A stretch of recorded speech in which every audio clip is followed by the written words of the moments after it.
First of all, let me say it is my pleasure to be among you today for yet another talk about machine learning and scikit-learn.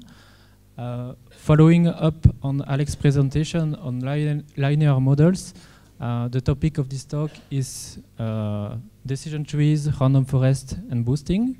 We will see how they work, why they work, and how you can use them in scikit-learn.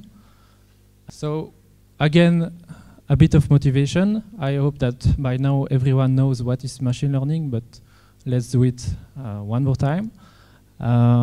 So in many fields of science, of technology or humanities, scientists or experts often have the common goal of trying to understand a phenomenon given a set of measurements or observations. For example, you may have meteorologists who tries to predict the weather for the next day, given the climatic conditions of the previous day. Or you may have a doctor who collects information for diagnosing the condition of patients. So in this context, one of the goals of machine learning is the study of algorithms that are capable in a fully automated fashion of looking at data in order to learn a model between inputs and outputs. Okay, so there are many ways to do that, and decision trees and random forests or boosting are a family of models to achieve this goal. So, for example, we'll see how in the Microsoft Kinect there is a random forest inside for predicting body parts given what is on the sensor of the camera, or how from gene expression data, you can predict the risk of having some genetic disease, or how at CERN they use boosting to detect the Higgs boson. Okay, so the general goal of machine learning is really to build a model, okay, for predicting something out of inputs, okay? And in this talk, what we will use as example is the wine preferences problem, okay? So we want to build a model for predicting how good wine is given some physicochemical properties of wine, so such as the level of alcohol of the wine, its acidity, and things like this. So given these properties, we want to predict a value between 0 and 10, which is the rating of the wine. Okay, so the outline of this talk is the following. In the next section, we'll talk about decision tree. I will describe what they are, how they work, and how you can use them in scikit-learn. In section 3 and 4, we'll talk about random forest and boosting, which both use decision trees as building blocks to build better models. And finally, in section 5, we'll see how we can deconstruct what has been learned inside of forest or boosting to get more insight about data. And finally, the last section will gather some general remarks about tree-based methods. Okay, so more formally, you have seen that in Gael's talk and in Alex's talk, but let's do it one more time. So let's assume that we have some learning set, okay, with X and Y. X is your input and Y is your output. And let's assume that X comes as a NumPy array, okay, where each row in this array corresponds, in our case, to one of the wines. And for each column in this matrix, you have the values taken by the wines for the given property. So for example, the first column is the acidity of the wine. Okay? And then you have some output values in the Y vector from 0 to 10. And so in the first value, it says that the first wine has a rating of 5 out of 10, given these numbers. So in this setting, in this framework, the goal of machine learning and of supervised learning, to be more specific, is really to find a model So a model for us is nothing else than a mathematical function from your input space X to some output space Y. And you want to find a function which is as good as possible. And what does it mean to be as good as possible? We want to find really the function which will minimize some loss function. So you will define by yourself a criterion that you want to minimize. And you want the prediction of your model to minimize this loss function over the probability distribution of your data. So this is what we call the generalization of your model. Okay, so one of the most intuitive and really simplest strategy to build a predictive model is decision trees, okay?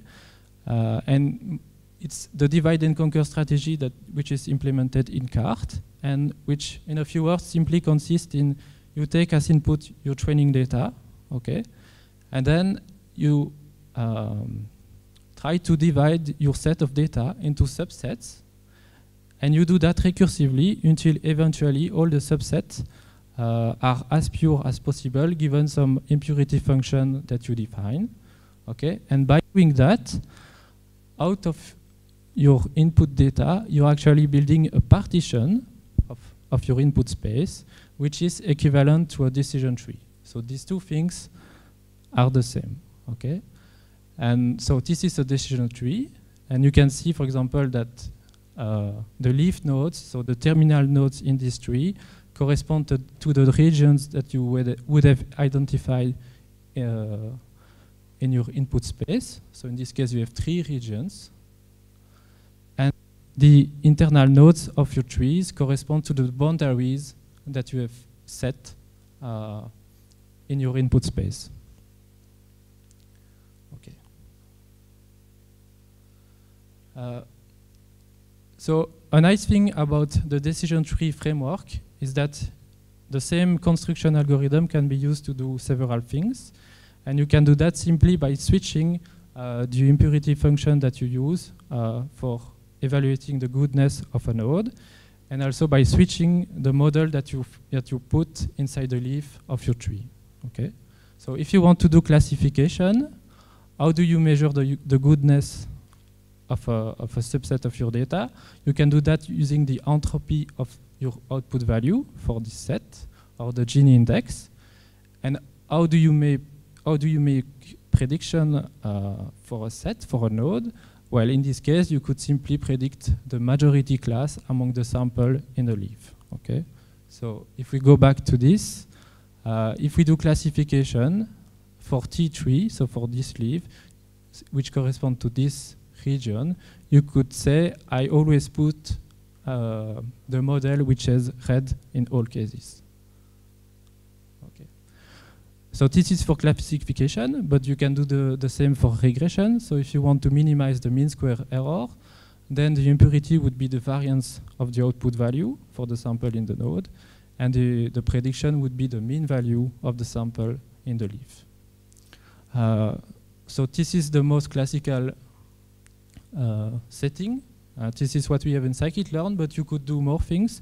For example, you could minimize the least absolute deviance. So in this case, the impurity would be the least absolute deviance of your sample, and the prediction would be the median value of your sample. So this is something which is classic. This is still regression, but you can do more things. For example, you could even do what we call density estimation, so really to learn the distribution of your data. And to do that, you could, for example, use the differential entropy of your sample as impurity function. And into each one of the leaves, you could put a multivariate Gaussian distribution learned over the sample in this node. Okay, so a bit of code. So in scikit-learn, decision trees are provided as estimator, and their usage is really identical to the usage of any estimator we have in scikit-learn. So the first step is always to instantiate your estimator. And when you do that, you provide the hyperparameters that control how the algorithm is actually working. So in the case of decision tree, you can define the criterion, so the impurity function. And you can also, for example, control the structure of the trees that you want to build. So what is the maximum depth that I allow? What is the number of nodes that I allow? And these kind of things. And then the next step is to actually learn and build the tree. And this you do using the fit function on some training data. And then the last step is to do prediction using the predict method on some test data. Okay? So if we do that on the wine problem, we can evaluate how good this tree would be. And the mean squared error of our prediction on some test data would be about 0.5. Okay. Another very appealing feature of decision tree is that they are really easy to interpret, to understand, and to visualize. So using these two lines of code, you can actually generate this image from the tree that we've just built in the previous slide. And really, you don't need any knowledge to understand what has been learned by the model. You just have to read the labels. So for example, it says that if the level of alcohol is high, then it's a good wine. So it's about 6.5. But if the level of alcohol is below 10.6, and if the wine is too acid, then it's not that good. And an estimate of the rating would be around 5. So you just have to read, and it's really to understand. So in summary, for decision trees, they are non-parametric model, which means that they can model non-linear interactions. They are also proved to be consistent, which means that if you have enough data, it will learn the actual function of your problem. They support heterogeneous data, which means that you can mix continuous variables with categorical variables or ordered variables. You have some flexibility, as we have seen, in the loss function that you want to minimize. But to be honest, this choice is often limited by the implementation. So in scikit-learn, we only have classification and regression. They are fast to train and fast to predict. They are easily interpretable. And finally, in terms of performance, we can usually they give decent performance, and we can show that they have low bias and high variance. And this means that if you change slightly your data set, then the prediction, then the tree that you will get and the prediction that you will get may change significantly, which is in fact a bad thing.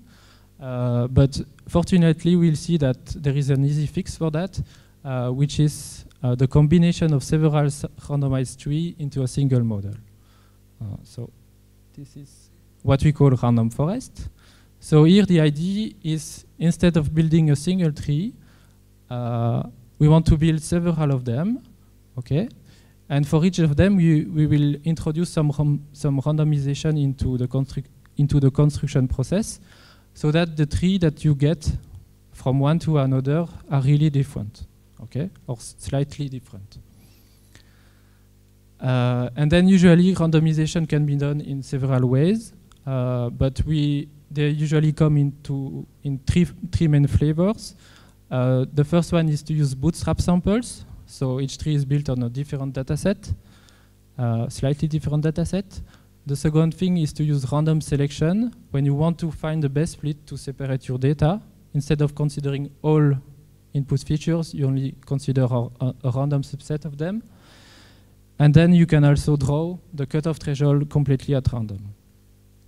And depending on how you combine this strategy, you actually get different algorithm. So the first one, if you combine the first two strategy, you get random forest due to Breman. And if you combine the two others, you get extra trees or extremely randomized trees. And both of these are implemented in scikit-learn. Okay, so this is nice, but one thing which is interesting to understand is why the combination of several trees would be better than a single one. Okay, this is not obvious. And why introducing randomization would actually improve your performance. Okay, so to answer this question, I need to introduce the concept of bias and variance, which has really fundamental concept in machine learning. So let's simply imagine that you are yourself a model, okay, and that your prediction are throws of darts on a target, okay? So you are playing darts, okay. And then your goal is really to put all the darts at the center of the target, okay? So we would say that a player has high bias if, on average, the throws are far away from the center, like this, and that you have high variance if are all spread somewhere over the target, okay? And when we want to find the best model, we want to minimize both variance and bias, which means that we want the throws to be all grouped together, and we want this group to be exactly at the center of the target. So like this. Okay, so this is a bit more formal, but basically you can show mathematically that the generalization error of an ensemble can be expressed as a sum of three terms: noise, the squared bias, and the variance. Okay, and noise in fact corresponds to the generalization of the base models, which is the generalization of the best possible model you could possibly create. Okay, so this in fact is problem dependent and sets a lower bound on the error that you can achieve. Then the second term is the squared bias, which is the systematic discrepancy of your prediction with respect to the base model. And then you have the variance, which measures the variability of your prediction. And in the case of an ensemble of trees, you can show that for the bias, it is in fact identical to the bias of a single randomized tree. So the bias of an ensemble is the same as the bias of one of its elements. And for the variance, you can show that it is equivalent to this expression, which is a function of the variance of a single randomized tree, of rho of x, which is the correlation between the prediction of two trees, and of the number of trees m that you put into your ensemble. Okay. So with these results, what you can show, so we have shown that for the bias it is identical to the bias of a single randomized tree, which means that the bias of an ensemble in general would be higher than the bias of a single non-randomized decision tree, okay? But at the same time, for the variance, we have shown that it is equivalent to this expression. So if we simply assume that we have an infinite amount of decision tree, this term will disappear because m will tend to infinity and this will tend to 0. So in the end, we'll end up with this. And if we go a bit further into the analysis, we can show that variance will vanishes to 0 as you put more randomization into your algorithm, because in this case, rho of x will tend to 0, which will make the variance disappear. But on the other hand, if there is not enough randomization, then the variance will tend to the variance of a single non-randomized tree. Okay? So given these two results, we can finally answer our question. And we can say that the performance of an ensemble would be better if the increase of bias that you have due to the randomization can be compensated at a larger extent by the corresponding decrease of variance that you have through averaging. And then the problem is to find the right trade-off between increase of variance and increase of bias and reduction of variance through the amount of randomness you put into the algorithm. So this piece of code will show exactly this concept. So here what we are doing is that, so we'll build random forest and extra trees on our one preference problem, and we will evaluate all possible value of the max features parameter, which basically control how random is the construction of the tree. Okay, so if this value is low, it will be very random, and if it's high, then it will be less random. So this piece of code is doing that. So if you run this, you will get this plot. And from this picture, you can really see that there is a trade-off to be found in the amount of randomness of your algorithm. And in this case, the best trade-off is for extremely randomized trees when you set max features to 6. Okay. So if you have too much randomization, you're a bit worse, and if you don't have enough randomization, you're a bit worse. And the best trade-off is here. Okay, so to summary, random forest and forest of randomized trees, like extremely randomized trees, are often one of the best off-the-shelf algorithm. Simply, you just do random forest regressor or random forest classifier.fit, and most of the time you will get good results. And why is that? It's because you have some control over the bias and variance trade-off. They are moderately fast to train, but they are fast to predict. If you go a bit further, you can show that by introducing randomization, you're actually also faster in terms of computational complexity. They are embarrassingly parallel. So in scikit-learn, you can build several trees at the same time on all the cores of your computer simply by setting the number of jobs that you want to use.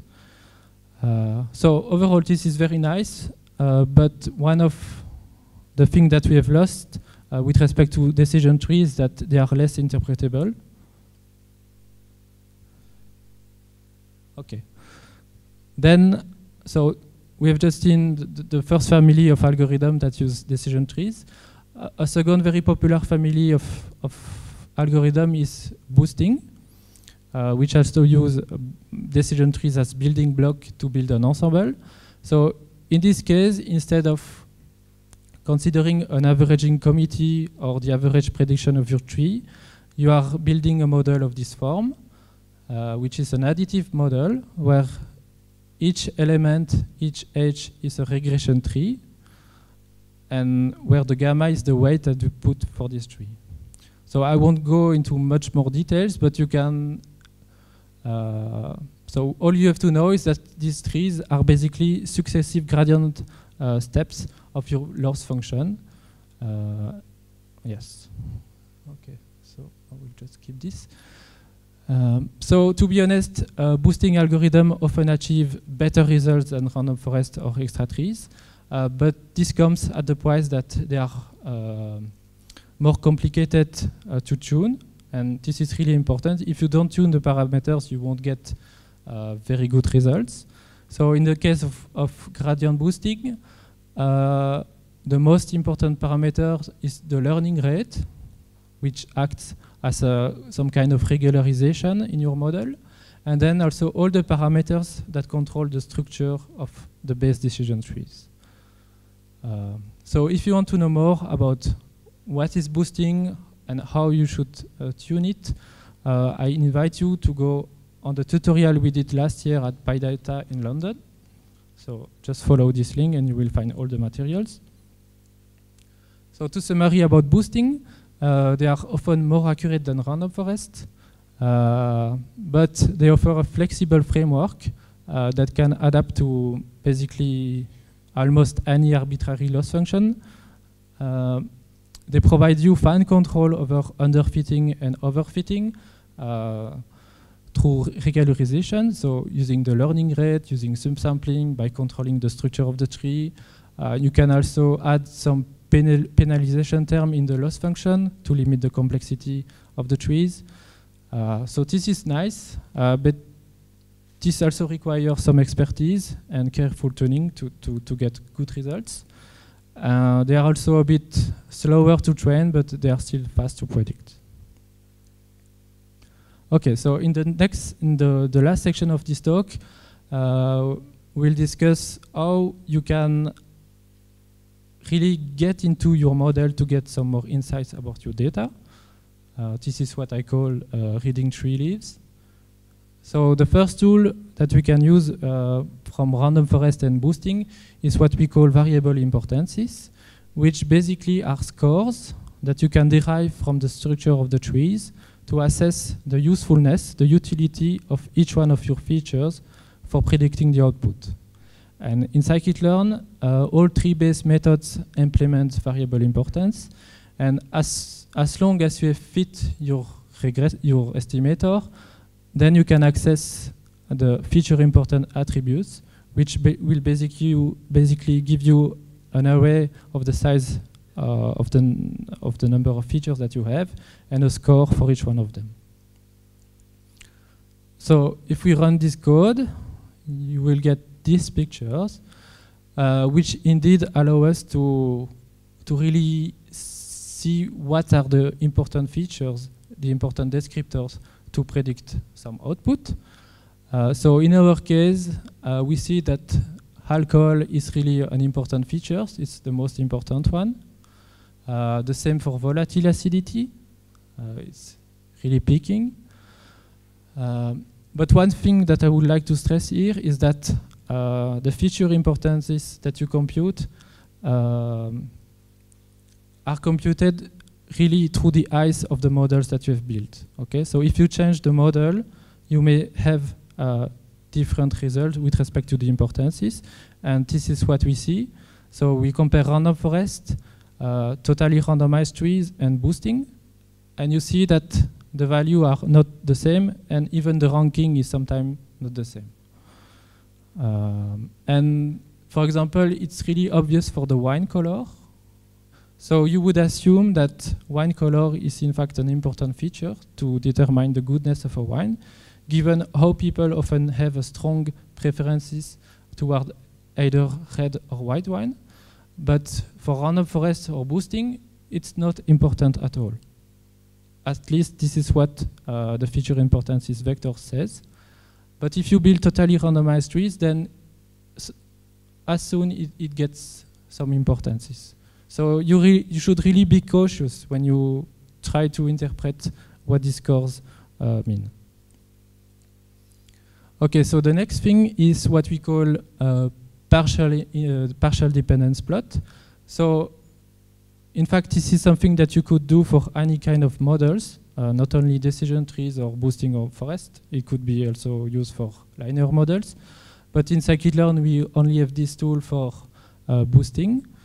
And these plots allow you to show the relation between your output y and a subset of feature, okay, marginalized over the value of all the other features.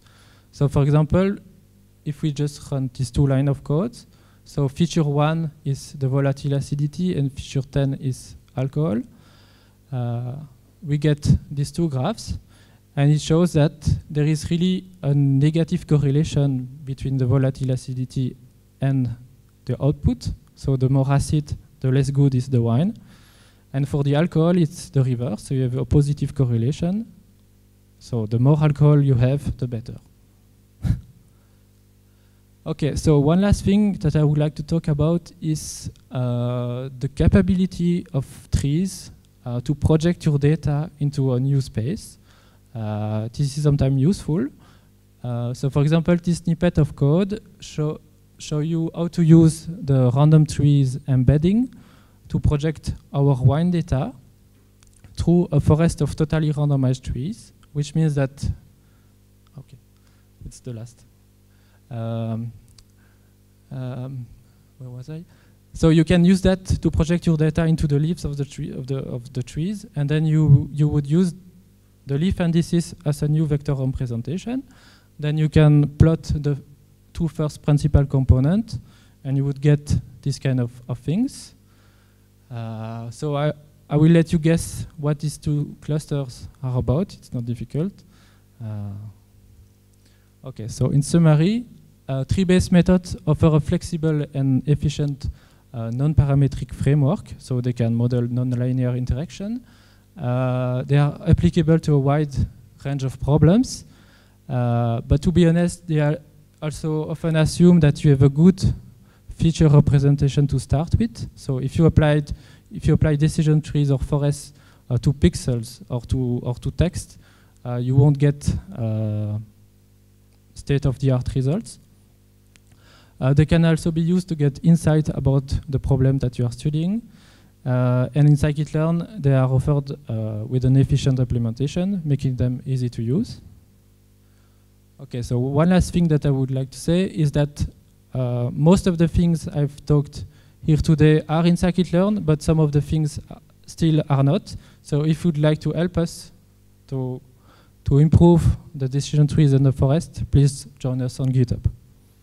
Thank you. Thank you.